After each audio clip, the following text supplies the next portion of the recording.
Bonsoir à tous, bienvenue dans votre journal. Les titres de ce 5 novembre. À Tours, 150 tracteurs paralysent le cœur de ville. Le ras-le-bol des agriculteurs, ils ont déversé 200 tonnes de fumier devant l'hôtel de ville. Nous avons suivi leur mobilisation tout au long de cette journée.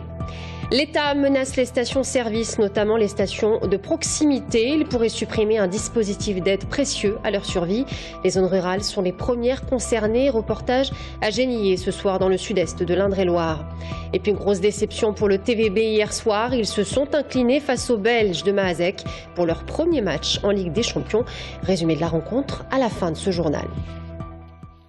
Bonsoir à tous. Démonstration de force aujourd'hui à Tours, comme dans plusieurs villes de France. 150 tracteurs ont envahi les rues aujourd'hui, paralysant ainsi le cœur de ville. Des images spectaculaires, vous allez le voir. En Loir-et-Cher, en revanche, les manifestations se sont passées dans un cadre beaucoup plus calme. Près de 150 personnes se sont réunies pour la dégustation de produits locaux. Une délégation de maires et conseillers généraux menée par Maurice Leroy, président du Conseil général, se trouvait aux côtés des agriculteurs. À Tours, les tracteurs ont déversé du fumier devant l'hôtel de ville notamment, un geste qui symbolise clairement le ras-le-bol de la profession. Romain Delville. Même absente de la ville ce matin, la manifestation des agriculteurs était remarquable, avec une avenue de Grammont vidée de ses bus et des déviations organisées depuis 9 heures. Alors forcément, quand les tracteurs pénétrèrent dans la cité, quelques bouchons se créèrent dans les artères adjacentes. Ça prend de la place et ça prend apparemment beaucoup de fumier, donc je pense que je vais essayer de pas être derrière. Du fumier, il y en eut, et même du lisier devant le siège de la DDT, la direction départementale du territoire. Oh, ça pue. Ça pue très mal. Ouais. Après, ils ont le droit de manifester, voilà, chacun fait ce qu'il veut, mais... La nourriture, bon, non. Voilà, la nourriture, non. Les agriculteurs membres de la FNSEA et leurs tracteurs ont donc fait une entrée remarquée pour contester des normes toujours plus contraignantes de l'État et le dumping environnemental et social créé selon eux par Bruxelles. Il est vrai qu'on touche des subventions, mais nos produits, on va dire, ont des contraintes pour respecter la consommation, les consommateurs, mais on importe des produits des pays européens qui sont en fait bourrés de produits qui nous sont interdits. Donc s'ils sont interdits et toxiques pour le consommateur français, ça serait bien qu'on ait tous les mêmes règles à l'intérieur de l'Europe. Après le défilé, la démonstration de force place Jean Jaurès, où 150 engins ont convergé. Certains ont déversé du fumier, du lisier ou encore de la nourriture pour animaux. Le message à la population, c'était « Servez-vous, nous ne pouvons plus l'utiliser ». Le message aux institutions, c'était de contester l'extension de la zone vulnérable en Indre-et-Loire qui oblige les éleveurs à stocker et non plus répandre certains produits, le lisier par exemple. Je ne dis pas qu'il ne faut pas de normes parce que de toute façon, c'est vrai que c'est des matières polluantes, il faut encadrer, mais il ne faut pas exagérer dans l'encadrement. Il y a un moment, il y a 2 ans, on nous a déjà mis des contraintes en place. Aujourd'hui, on nous remet des contraintes supplémentaires sans attendre de voir le résultat des contraintes qu'on a déjà mis en place. Autre grief de l'Union départementale des syndicats d'exploitants agricoles, le compte pénibilité, considéré comme une surcharge administrative insupportable. Chaque matin, il faudra faire une fiche de travail, considérant quel travail il va y avoir. Ça ne sera pas la même pénibilité, ça ne sera pas le même compte par rapport au travail qu'il fait. On sait qu'en monde agricole, le travail est très divers. Je pense qu'il fallait faire quelque chose de beaucoup plus général, dire le monde agricole est pénible et dire le prendre en compte d'une façon plus générale. Après une rencontre en préfecture, la question de la zone vulnérable a été évoquée et pourrait être diminuée à hauteur de 40%. Dans ce cas, le fumier ne sera plus distribué à la population. Et pour plus de précision, 50 tonnes de fumier ont été déversées devant la cité du Cluzel, avenue Grammont, et 200 tonnes devant l'hôtel de ville. Vous le voyez sur ces images, il a fallu plusieurs dizaines de camions pour tout nettoyer. La circulation autour de la place Jean Jaurès devrait reprendre normalement dans le courant de la soirée. Autre mouvement de contestation aujourd'hui, les salariés de Philips Lamotte-Beuvron en Loir-et-Cher devant le siège de leur entreprise aujourd'hui à Suresnes dans le département des Hauts-de-Seine. Un plan de départ volontaire devrait toucher une quarantaine de postes.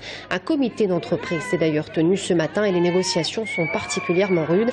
Demain matin, une assemblée générale se tiendra sur le site de Lamotte-Beuvron. Politique à présent, Hervé Morin dans le deuxième temps de la campagne pour la présidence de l'UDI. Une campagne presque atone jusqu'ici, mais qui se durcit ces dernières semaines. Hier soir, le candidat à la présidence du parti a réuni environ 80 personnes à la salle capitulaire de l'église Saint-Julien à Tours. Un meeting en présence de Maurice Leroy et Philippe Vigier, puis accueilli notamment par Christophe Boucher, le président de l'UDI d'Indre-et-Loire, qui respecte les consignes de vote de son parti, à savoir qu'il ne soutient pas la candidature d'Hervé Morin. Florent Carrière. Ils se félicitaient tous de la bonne tenue des élections au sein de l'UDI. Mais pour ce second tour, l'ambiance se rafraîchit quelque peu. Attaque et coups bas s'invitent dans la campagne, même si chez les centristes, le ton reste toujours mesuré.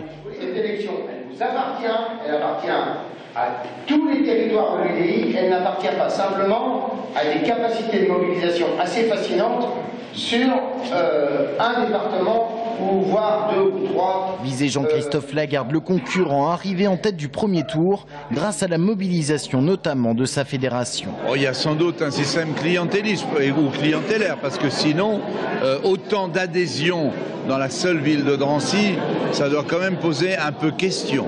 Hier soir, Sophie Oconi, soutien de Jean-Christophe Lagarde, tentait de mobiliser également les centristes de son côté. Une réunion au sein de l'association Un Nouveau Cap pour Tours était organisée presque au même moment, sans lien apparent avec les élections au sein de l'UDI. C'est un peu attristant parce que c'est sa famille quand même. Je crois que c'est coutumier du personnage. Hier soir, gêne d'Hervé Morin lorsqu'il est interpellé justement sur le cas Sophie Oconi par un ex-militant du Nouveau Centre, échaudé selon ses mots par l'ambition de l'ex-députée européenne lorsqu'elle était présidente du mouvement. Et c'est le programme d'Hervé Morin qui viendra le sauver. J'ai pas envie de le revivre ce que j'ai vécu en 2009-2020. Mais c'est pour ça que si vous avez plus de démocratie dans les fédérations, c'est plus facile aussi. Ça se termine vendredi, la campagne. Il y aura un peu de temps pour penser les cicatrices et puis les choses avanceront. Unité affichée à l'UDI, mais en Indre-et-Loire, impossible de faire abstraction des divisions. Dans le clan Morin, on affiche en tout cas les capacités de rassembleur du président national du Nouveau Centre. Les stations-service de proximité disparaissent de façon inquiétante ces 20 dernières années. Et comme toujours, les zones rurales sont les plus impactées. Aujourd'hui, l'État parle de supprimer un dispositif qui constitue une aide précieuse, pour ne pas dire indispensable à leur fonctionnement. Reportage à Genillé, une commune de 1600 habitants dans le sud-est du département d'Indre-et-Loire. Guillaume Marc. Remplir son réservoir, pour beaucoup de Français, c'est un geste de la vie de tous les jours. Alors, à quelle fréquence vous venez prendre de l'essence? Je dirais une fois par semaine environ. Combien? Une fois par semaine. Oui, c'est un passage régulier, oui, pour acheter de l'essence, oui. Et c'est important d'avoir une station près de chez soi? Oui, au moins sur le trajet du travail. Oui, oui. De toute façon, c'est comme la nourriture, on ne peut pas s'en passer. On n'a pas le choix. En France, 17 millions de personnes doivent pourtant parcourir plus de 5 km avant de trouver une pompe. À Genillé, dans le sud de la Touraine, c'est le double. La station la plus proche est à 10 km. Et ce n'est pas sans poser quelques problèmes. J'amène ma fille tous les mardis soirs et là, à coup de pas de chance, je tombe en panne d'essence. Enfin, ça commence à biper. Donc il faudrait que j'aille soit à Loches, qui a 15 km je crois de Genillé, ou alors je retourne chez moi à Orbigny à 11 km. C'est handicapant, il y aurait une petite station-service même en libre service sur Genillé avec une carte bancaire, parce que tout le monde a une carte bancaire, ça serait vraiment bien. Voilà. La situation n'a toutefois toujours pas été celle-ci.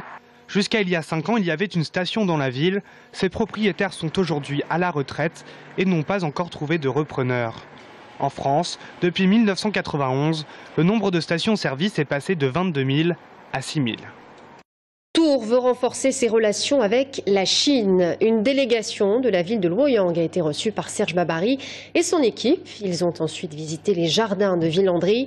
Il faut dire que ce jumelage est l'un des plus anciens de la ville puisqu'il a été signé en 1982. Luoyang, avec ses 7 millions d'habitants, capitale de la pivoine, entre autres, intéresse particulièrement la ville de Tours en matière touristique et commerciale. Monsieur Wang, vous connaissiez déjà Tours ? Qu'on a cette lien amical.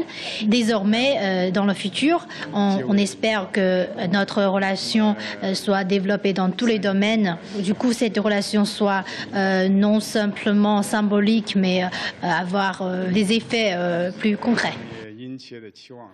L'amitié entre nos deux peuples doit être préservée et développée. Donc les petits soubresauts locaux qu'il y a pu y avoir ne doivent pas nous empêcher de continuer et de développer une relation porteuse de développement pour nos deux villes. Je rappelle que Luoyang, c'est un espace urbanisé de 7 millions d'habitants. Donc c'est déjà en soi un marché à lui tout seul. En sport, grosse déception pour le TVB hier soir. Ils se sont inclinés face à Maazek, l'équipe belge, pour leur premier match en Ligue des Champions. Et pourtant, ils sont parvenus à s'imposer 2-7-0 avant de perdre au tie-break. Les Tourangeaux qui ont probablement souffert de l'absence de leur capitaine Konechny et de leur réceptionneur attaquant Antonov. Le résumé de la rencontre avec Audrey Champigny. 2-7-0 après 1 heure de jeu, les joueurs du TVB avaient pourtant les cartes en main en ce début de match face à l'équipe de Maazek. Oui mais voilà, les Belges et leur joker, le jeune pointu Padar, se réveillent au 3e set et enfoncent le clou 25-17 au 4e. Malgré la qualité de service et un bloc solide en attaque, à l'image de l'américain McDonnell ou de Klinkenberg qui jouait à la maison, les Tourangeaux ne trouveront pas la parade de fin de match et s'inclinent 3-7-2. On a manqué d'agressivité, on avait tout le reste quoi. On avait la réception, on a tenu et tout, et puis on n'a juste pas été capable de capitaliser quoi. Excellent en début de match, Nicolas Haug va pourtant accumuler 3 fautes directes dans le Money Time. 3 balles qui vont leur coûter cher. C'est les balles les plus importantes du match, et puis j'ai beaucoup regardé, je vais regarder les vidéos, je vais regarder qu'est-ce que j'ai manqué, je vais travailler sur ça et m'assurer que je ne vais pas refaire les erreurs quoi. Prochaine escale samedi prochain pour les Bleus et Blancs, Saint-Nazaire. Et on termine avec ces images en longeant la rive. L'artiste plasticienne Hélène Duclos expose une vingtaine d'œuvres acryliques, huile sur toile, dessin, broderie. Cette artiste a déjà exposé un peu partout dans le monde. Ses peintures font partie notamment de collections publiques et privées en Suisse, au Canada ainsi qu'aux États-Unis. Elle nous explique d'ailleurs son processus de création. On l'écoute. Je travaille beaucoup les fonds au préalable, donc par couche. Je superpose des couches, des couleurs que je gratte, je travaille, que je malade. Je travaille beaucoup avec vraiment la matière, la couleur, puis avec beaucoup d'outils différents. Et puis quand le fond me parle, est suffisamment intéressant, je commence à tirer un fil, à placer des taches. Alors souvent, je prends un pinceau avec des poils un peu plus longs, j'utilise de la peinture plus liquide et puis je suis assez rapide, un peu comme si j'écrivais, un peu comme de la calligraphie. Je compose, je fais vraiment une composition colorée. Et dans ces taches, dans cette écriture, naissent des personnages, des petites scénettes. En longeant la rive, une exposition que vous pourrez voir donc à la galerie Olivier Rousseau, rue de la Série à Tours jusqu'au 6 décembre. Voilà, c'est la fin de ce journal. Merci à tous de nous avoir suivis. Dans un instant, nous parlerons de l'Esplanade des Justes qui sera inaugurée demain au pied du château de Tours. À tout de suite.